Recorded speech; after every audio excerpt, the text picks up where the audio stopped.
Ang A ay isa sa mga letrang dinagdag sa LGBTQIA na acronym. Ito ay para sa mga asexual persons or people who are not drawn to people sexually or desire to act upon attraction to others in a sexual way.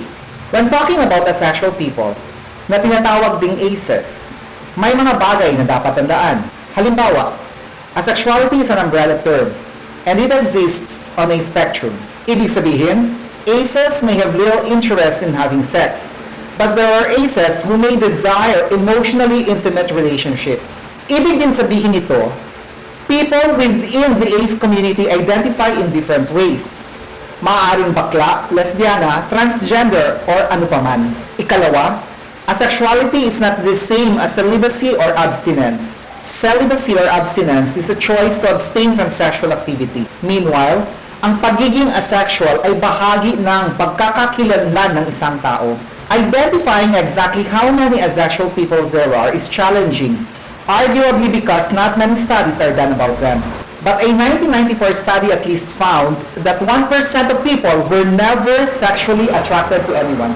Pero maraming issues na kinakaharap ang asexual community. Halimbawa, one study suggested that asexual identified men and women have higher rates of interpersonal and mental health problems.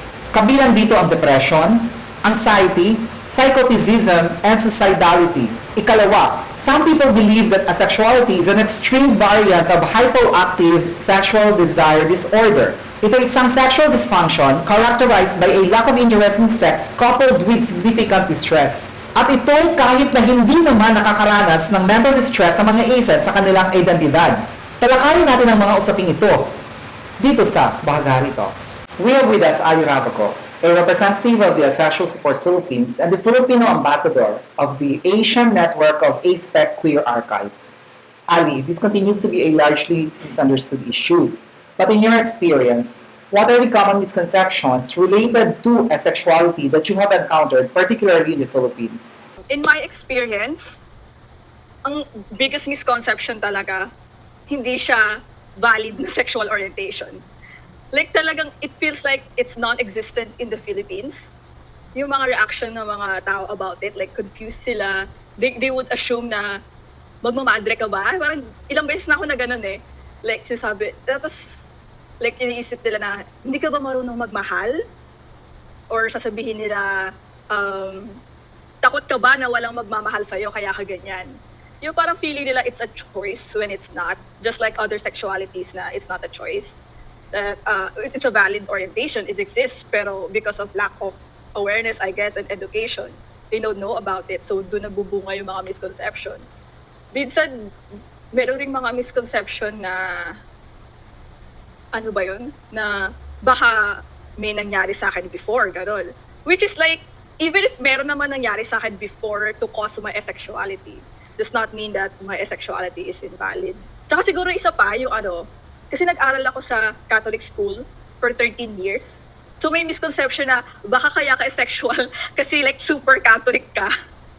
Na para yung teachings ng Catholicism sobrang ingrained sa'yo, kaya ka naging asexual. And no, that's not it. I'm asexual because I am. Ang dami ring iba pang mga misconceptions sa ibang Filipino asexuals. Tulad ng, porket asexual, hindi daw gusto na mag-relationship, which is not the case.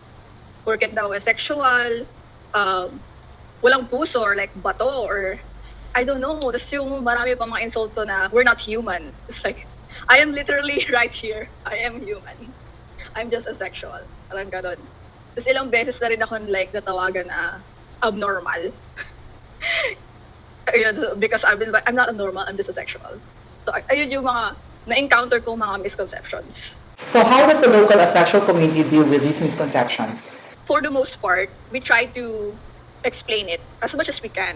We try to address these misconceptions. We clarify, like, siguro minsan, pag one by one talk, kunyari with a friend, you would explain. Actually, kanina nga, nag-explain nga ako sa friend ko, na ganito yung asexuality. Ganito talaga siya. Like, hindi yan totoo itong myth na to. Misconception yan. Yung parang may mga one-on-one talks sometimes with family and friends. Minsan kahit like online strangers, pag may nakitang comment or nag-inquire sila, mag-explain yung local asexual community. Tapos meron rin yung parang, meron rin, like mga Facebook pages, like meron yung Facebook page na Asexual Philippines, tsaka yung sa amin, Asexual Support Philippines, na nagre-release kami ng parang mga materials, publication materials, or nag-share ng mga infographics, articles, debunking these myths and misconceptions para talaga ma-spread yung awareness at ma-educate yung tao kung ano talaga yung asexuality. Had it been challenging debunking these misconceptions? Yes, it's been challenging because sometimes some people just don't get it. No matter how much you tailor fit your explanation, no matter how you simplify it, they just still won't understand it. It's like there are just these things that are like so ingrained to them. They're too stubborn about it. Like, there are some open people, and I'm so grateful for that, for people who are open-minded. And there are just some people like they refuse to believe or to understand it. Yeah, and sometimes there are people who bait us to explain it to them when they would just have like this agenda to exhaust us. It can be exhausting.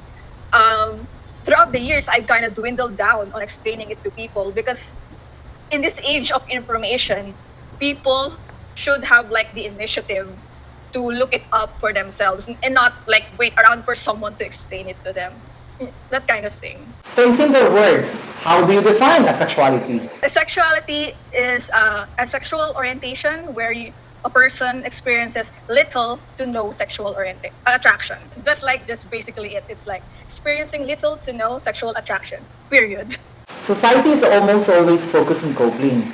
How do we change this narrative, thereby making discourses more inclusive of aces? I would say that to challenge the notion of coupling, we should go for the media. Let's try expanding our stories in the media beyond coupling, beyond romantic and sexual relationships.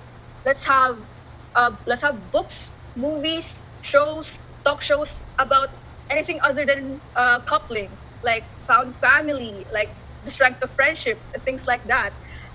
Because I really think that representation is important, and like so many people engage in media, so I think that it would be of big help.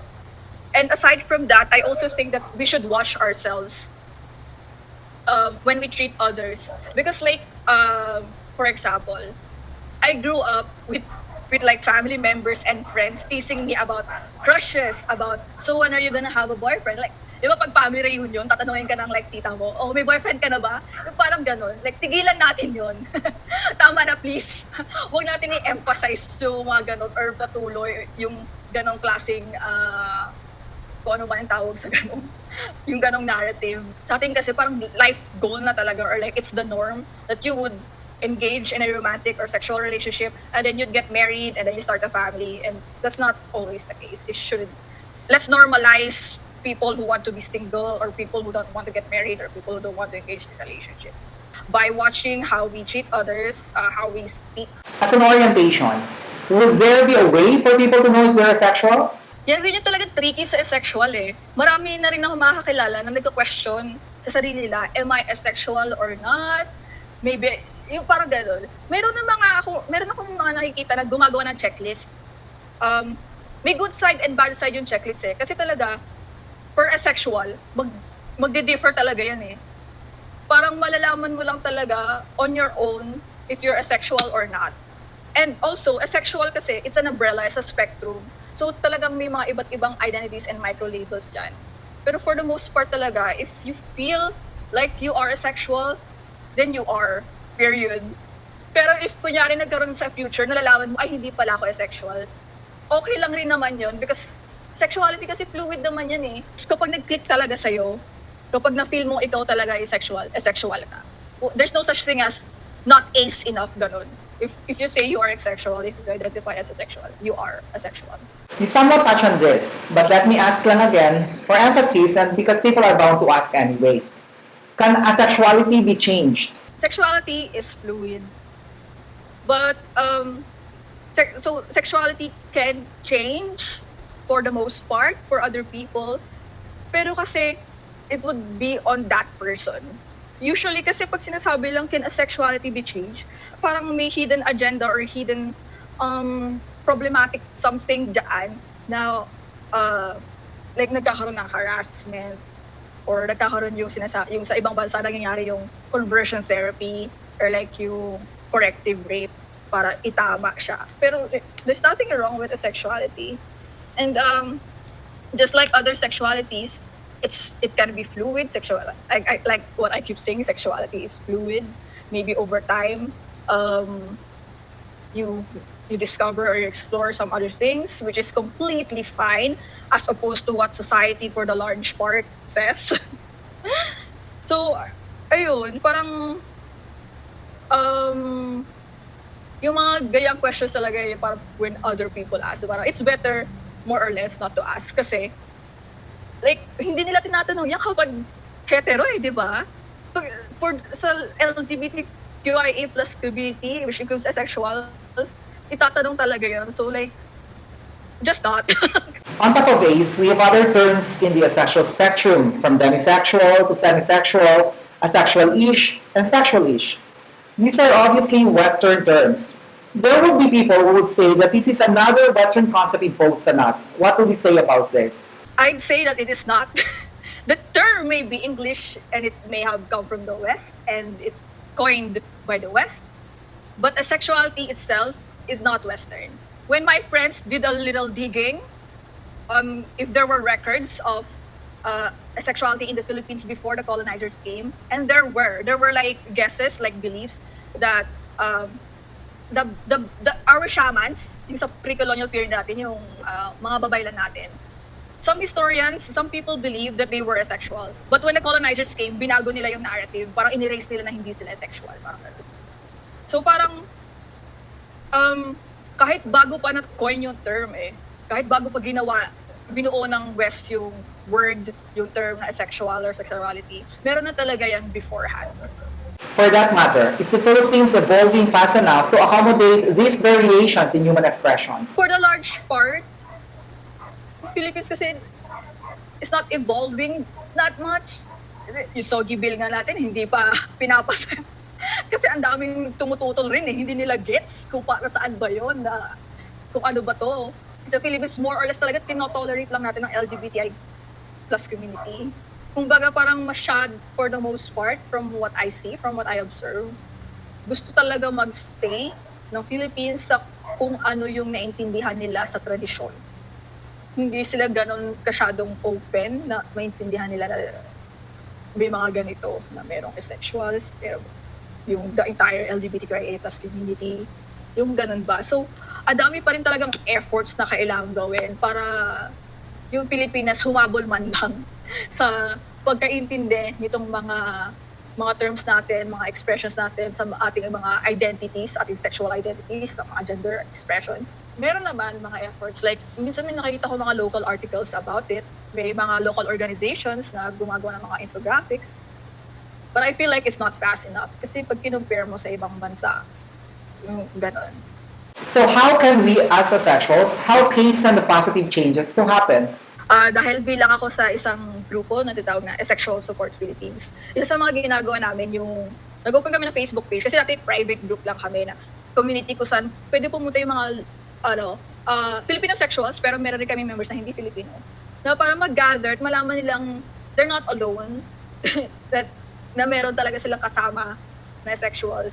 Tapos gumawa kami ng page para ma-further yung awareness na yon, yung nagpo-post kami, tapos talaga sinashare namin yung mga infographics, articles, mga books na pwedeng basahin para talaga ma-expand yung knowledge, ma-bring forth yung agenda ng asexuals na we exist, na we are valid, that we are important, we are part of the LGBTQIA+ community. Meron rin kami mga members na nag-participate na rin sa mga regional na conferences, international conferences, yung mga ganon. Minsan kahit yung simpleng pagpalit lang ng Facebook page or minsan yung through artworks lang or through stories, like or kaya yung mga ganyang pins, like I think it's a big part na it can help with the movement. You touched on some already, but what other specific issues should be highlighted? Yun nga, kulang sa representation sa media, yung harassment, yung mga iba yung nag-open up sila na hinaharas sila para hindi sila na maging asexual. Yung parang ganun, parang yun yung parang feeling nila mababago, hindi sila maging asexual kung you sexually harass them. We're just like, no. Siyempre, no tayo sa sexual harassment kahit ano pang dahilan yan. Yung compulsory sexuality talaga kasi, like, you would assume someone is going to be sexual when they reach a certain age. Minsan, may mga nabasa rin ng psychology books kasi it was for like a class. Tapos yung nakalagay doon na when teenagers reach this stage, they begin to be sexual. Ganun. Tapos, squid ko talaga yung mata ko. I'm like, that did not happen to me. And to like, they say 1% of the population na sexuals. Kasi parang, no. So parang important rin yung paggamit ng language dun eh. So, ayun, bullying for the large part. I guess isa pang issue yung lack of sex education. Kasi may mga sexuals that they would force themselves to engage in sex kasi they think they're broken or baka pag experience nila baka hindi na sila maging sexual or baka isa yun eh, yung talagang they force it upon themselves. Are there currently enough efforts being done to deal with these age-specific issues? And for that matter, what should we be doing to ensure that these issues are given attention? There are efforts. Meron talagang effort. Like yung sa amin, sa group ko rin mismo. Pero, not enough. I feel like it's not enough. Kami rin sinasabi na sa sarili namin na not enough. Kulang rin kasi kami ng manpower. Pero yung mga efforts, it's growing. They're growing. The efforts are growing. Napansin ko throughout the years. You mentioned ace-phobia and anti-asexual hate crimes. Do we know how prevalent these are in the Philippines? For the most part, wala pa ako narinig. But, I don't think that means na wala. Feeling ko kasi may possibility na it's underreported. It's possible na hindi na-recognize na yung hate crime pala na yun is ace-phobia. Actually, now that I think about it, pwede siya maging investigative report. Like, what if itong hate crime na to, itong rape case na to, was rooted on ace-phobia? Parang, we need like an investigation on that, like on a report on that. You're right. Even as aces are now in the LGBTQIA acronym, not many actually take leadership positions in the LGBTQIA community. Now, is the LGBTQIA community doing enough to ensure inclusion and representation of asexual people? Feeling ko not enough.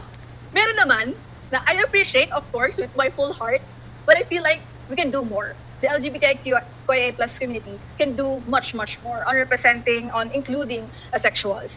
So like kapag merong event na LGBTQIA, include na yung asexuals. Kasi madalas talaga kapag yung event lang ay a-specific, like let's say International Asexuality Day on April 6th, or like Ace Week, talaga yun, i-celebrate nila kasi specified. Pero like for the large part, kapag Pride Month or Pride History Month, hindi na may mention. I'm like, pero kasama naman po kami. So like, I feel like more efforts needed. Lalo na kapag, pag may mga conferences, may mga panel discussions, may mga talks, invite an asexual. Parang let them speak, let the voices of asexuals be heard. If there are things that you want people to always remember when talking about the asexual community and about aces, what would this be? Number one talaga, asexuality is a sexuality that where a person experiences little to no sexual attraction, period. At yun na po yun. Kasi ang dami talaga na from that sentence lang, hindi nila gets. Ang dami sasabihin nila na, so hindi kayo mahilig mag-cuddle, so hindi kayo mahilig mag-relationship, so hindi kayo mahilig sa romance. Parang, saan po kayo nawala sa asexuality is a sexual orientation where a person experiences little to no sexual attraction. Yun yung gusto ko talagang lagi nilang maalala na huwag silang mag-assume na may mga other things na hindi ginagawa ng aces or na ginagawa ng aces na hindi naman related doon sa sexual attraction na yun. To close, to summarize, and to stress, any recommendations you can give to people when they deal with members of the asexual community? Don't assume. Kasi yun nga, ang dami nila assumptions agad. Like sabi, so hindi ka mahilig sa romance. O so ayaw mo ng mga romantic na ayaw mo ng love songs, ayaw mo ng romantic movies. Pero that's not it po. Let's not assume na a person is a certain way because of their sexuality. Period. Because I think rin na when someone comes out to you as an asexual, i-match mo siguro yung energy nila and be open-minded about it. So huwag kang biglang magtapo ng mga questions, gano'n. Yung parang, just be open about it, be kind to them, accept them for who they are. It's a valid sexuality. We exist. Like, I'm literally right here. Wag rin nila siguro i-out yung person kapag nag-out sa kanila. Kasi baka sa'yo pa lang eh. Wag mo nang parang it's that person's right to tell the world, to tell the people. Tapos, don't discriminate them. Like, don't treat them differently. Don't be indifferent to them. Kasi minsan meron ring mga biglang mababago yung parang pananaw nila dahil asexual yung tao. It's like, I'm just asexual. Like, I'm still human. I can still be like this, be like that. Ganun. Whether asexual people comprise 1% or more or less of the population really shouldn't matter. They exist, and when services neglect to include them, we inadvertently promote their discrimination. Totoo, hindi pa ito lubos na naiintindihan. Sa Pilipinas, masasabing nasa basics pa lamang tayo. Inaalam pa lang natin kung ano nga ba ang asexuality. Ano ang kaibahan nito sa iba pang orientasyon. Dahil sa kaibahan ito, ano ang mga issues na kinakaharap nila? Sapat ba ang tugon ng service providers para masiguro hindi na-exclude ang asexual community? Pero panahon na para pag-usapan ito, para marinig natin ang tinig ng asexual community. At sinisimulan namin dito sa Bahaghari Talks.